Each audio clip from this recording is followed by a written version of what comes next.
अब उधर से परमात्मा उसी दिन रात्रि में सत्संग कर रहे थे 7-8 बजे सी, और सर्दियों का मौसम था।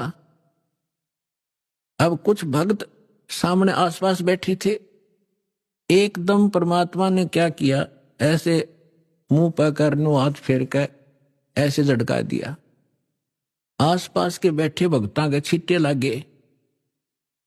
उन्होंने सोचा भी पसीने कैसे आगे सर्दी में, गुरुजी आपके पसीने आगे? तो प्रभु बोले ना भाई, पसीने को नहीं आए। और क्या था, ये पानी कहां से आ गया? कि मेरे भगत का जहाज डूबा था। दामोदर सेठ नहीं था, भी नाम लेके गया था। हाँ जी हाँ जी, उसका जहाज डूबा था भाई। अब वो उसने बचा कर आया हूं।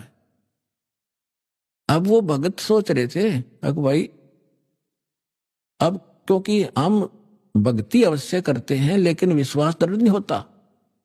और परमात्मा कहते हैं कहा हो तो हरि नाम से, जब मन में नहीं विश्वास, बिना विश्वास के जो भक्ति करते हैं वो सफल नहीं होते हैं। तो वो कच्चे से थे और मन में उनका न्यू थी, ऐसे ही शब्द गा रहे थे, ज्ञान सुना रहे थे, पसीने आगे होंगे हमारे सामने बैठे, और वहां कैसे समुद्र में जहाज बचा होगा, बचा का आए हैं।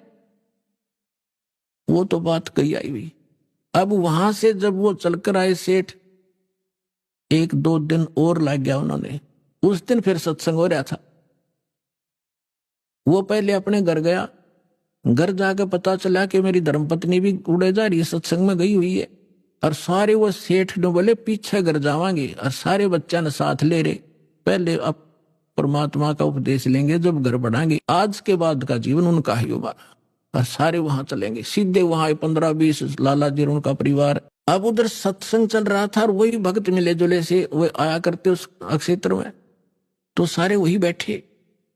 और पीछे तय क्या हुआ, वो सारे के सारे जाकर बाहर खड़े हो कहने जय हो पाबंदी छोड़ कबीर साहब की, जय हो भगवान कबीर साहब की। परमात्मा बोले रे बाहर कौन शोर कर रहा, पता करके आइयो। अब जो ही वो बाहर गए भक्त पता करने आंगन से बाहर, तो उन्होंने देखा दामोदर को। वो सब जाने थे क्योंकि वो आते जाते थे सत्संग में।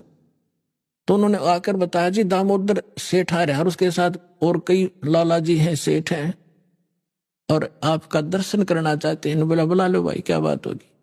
तो सारे आगे चरणा में पड़े, दंडोत प्रणाम करें, हे भगवान आपने दया कर दी, हमारे जीवन रक्षा कर दी। परमात्मा हमसे बहुत भूल हुई, हमने बहुत गलती की, आपके भक्त को बहुत सताया, टॉर्चर किया, इसको